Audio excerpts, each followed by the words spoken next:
दादी के हाथों का जादू और खुशबू से महकता घर, माँ की मुस्कुराहट और खाने की सुगंध। MDH गरम मसाला, क्योंकि हर रिश्ता है स्वाद से जुड़ा।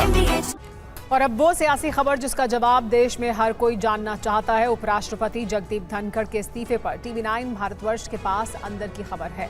सूत्रों के मुताबिक जगदीप धनखड़ सरकार की जगह विपक्षी दलों का पक्ष ज्यादा लेने लगे थे और सरकार के पक्ष की अनदेखी करते थे। जगदीप धनखड़ उपराष्ट्रपति पद के लिए सत्ता पक्ष के ही उम्मीदवार थे, लेकिन जस्टिस वर्मा के मसले को लेकर वो पूरी तरह से विपक्ष के हितों में काम करते हुए दिख रहे थे। और पीएम मोदी भी धनखड़ के रवैये से दुखी थे। सरकार ने उन्हें पद से हटाने का मन बना लिया था, लेकिन उससे पहले ही जगदीप धनखड़ राष्ट्रपति भवन पहुंच गए और 25 मिनट उन्होंने इंतजार किया, क्योंकि एकदम से वो राष्ट्रपति भवन पहुंचे बिना किसी तय कार्यक्रम के। राष्ट्रपति तैयार नहीं थी उसके लिए। 25 मिनट जगदीप धनखड़ को इंतजार करना पड़ा। फिर राष्ट्रपति आई और उसके बाद जगदीप धनखड़ ने उपराष्ट्रपति पद से इस्तीफा दिया। और जानकारी यह भी मिल रही है कि वरिष्ठ मंत्रियों के साथ जगदीप धनखड़ की बहस भी हुई थी। सरकार ने उन पर सीधे एक्शन लेने का मन बना लिया था और सरकार के फैसले से पहले वो राष्ट्रपति भवन पहुंच गए। यानी सरकार की तरफ से कोई फैसला लिया जाता उससे पहले बिना सूचना के राष्ट्रपति भवन पहुंच गए जगदीप धनखड़। 25 मिनट तक उन्होंने इंतजार किया वहीं राष्ट्रपति भवन में और फिर अपना इस्तीफा सौंप दिया। इसके अलावा मंत्रियों पर अनुचित टिप्पणी जिस तरह से जगदीप धनखड़ के द्वारा कुछ समय पहले की गई, उसको लेकर भी नाराजगी थी। और एक बात और सामने आई, वो ये कि जगदीप धनखड़ को उम्मीद थी कि सरकार उन्हें मनाएगी, लेकिन ऐसा कुछ होता हुआ नहीं दिखा। और इसी पर बात करने के लिए हमारे साथ हमारे सहयोगी आनंद प्रकाश पांडे जुड़ रहे हैं। आनंद, आखिर इस मसले पर हुआ क्या था? जी देखिए, ये बात है कि जो उपराष्ट्रपति हैं यानी कि जो राज्यसभा के सभापति उस वक्त थे जगदीप धनखड़, उनका काम ये था कि किसी का भी पक्ष न ले, आप नियम और जो सदन की जो परंपरा है, जो रूल बुक है, उसके हिसाब से काम करें। आपको ना पक्ष देखना है ना विपक्ष देखना है। आप चूंकि चेयर पर बैठे हैं तो आपका जो काम होता है, आपका जो रवैया न्यूट्रल होना चाहिए। लेकिन पिछले 6, 7, 8 महीने की हम बात करें तो उनके व्यवहार में सरकार को अचानक परिवर्तन नजर आने लगा। 7-8 महीने से उनका व्यवहार ठीक नहीं था और पिछले कुछ समय से वो विपक्ष की तरफ ज़्यादा झुके हुए थे। और जो तात्कालिक मुद्दा था वो जस्टिस वर्मा को लेकर जो विपक्ष के नेताओं से उन्होंने मुलाकात की और अपने घर पे उनसे नोटिस ले लिया और अचानक उसको सदन में उसको अनाउंस भी कर दिया, जबकि सरकार की तरफ से उनको बताया गया था। संसदीय कार्य मंत्री ने सर्वदलीय बैठक से पहले भी 4 दिन पहले और सर्वदलीय बैठक के दिन यानी कि रविवार को भी उनसे मिलकर ये गुजारिश की थी कि आप उस नोटिस को भी टेकअप मत करिएगा, क्योंकि हम भी अपने साइन करा रहे हैं और हमारी कोशिश ये है कि जब वैसे तो लोकसभा में हम दे ही रहे हैं, लेकिन राज्यसभा में अगर आप लेना चाहते हैं तो हम कोशिश ये करेंगे कि पक्ष विपक्ष दोनों उसको साइन करें। उपराष्ट्रपति ने उसको लेकर कोई भी कमिटमेंट, कोई भी भरोसा किरण रिजिजू को नहीं दिया। अगले दिन जब उन्होंने अचानक इस मैटर को टेकअप कर लिया तो उसके बाद भी 3 बार सरकार की तरफ से उनको डायरेक्ट अप्रोच किया गया। पहली बार जेपी नड्डा जो कि राज्यसभा में सदन के नेता हैं वो और संसदीय कार्य मंत्री किरण रिजिजू उनके पास गए।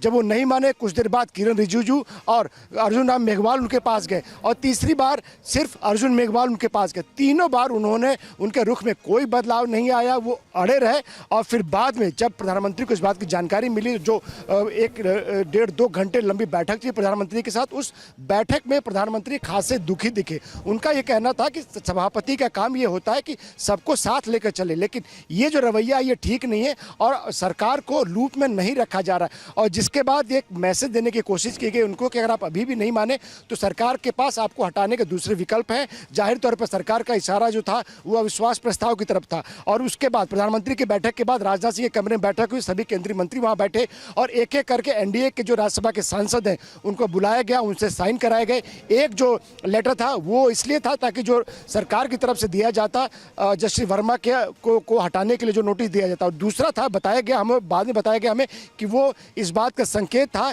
कि अगर जगदीप धनखड़ नहीं मानते तो उनके खिलाफ अविश्वास प्रस्ताव भी लाया जा सकता है। और उसके बाद रात में मंत्रियों के अलग अलग ग्रुप में 10-10 के ग्रुप में राज्यसभा के सांसदों को बुलाया गया, उनकी मीटिंग भी हुई कि आगे कैसे बढ़ना है इस मुद्दे पर।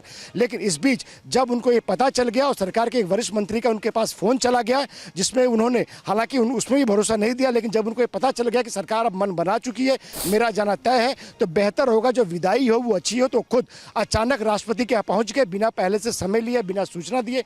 जैसे ही वो पहुँचे, जाहिर तौर पर अगर उपराष्ट्रपति, जो कि प्रोटोकॉल में दूसरे नंबर पर होता है, अगर राष्ट्रपति के यहाँ पहुँच जाए तो सब हड़बड़ा गए, किसी को कोई जानकारी नहीं थी, उनको बिठाया गया, राष्ट्रपति को जानकारी दी गई। ये करीब 8:15 का समय था। ये ऐसा समय होता है जब खाना खाने के बाद आप या तो खाना खा रहे होते या फिर आप सोने की तैयारी कर रहे होते। जाहिर तौर पर राष्ट्रपति इस अचानक आए मेहमान के लिए तैयार नहीं थी, लेकिन प्रोटोकॉल में उनके ठीक बाद ही थे, लिहाजा उन्होंने तैयार होने में समय लिया। 25 मिनट उपराष्ट्रपति वहीं बैठकर इंतजार करते रहे।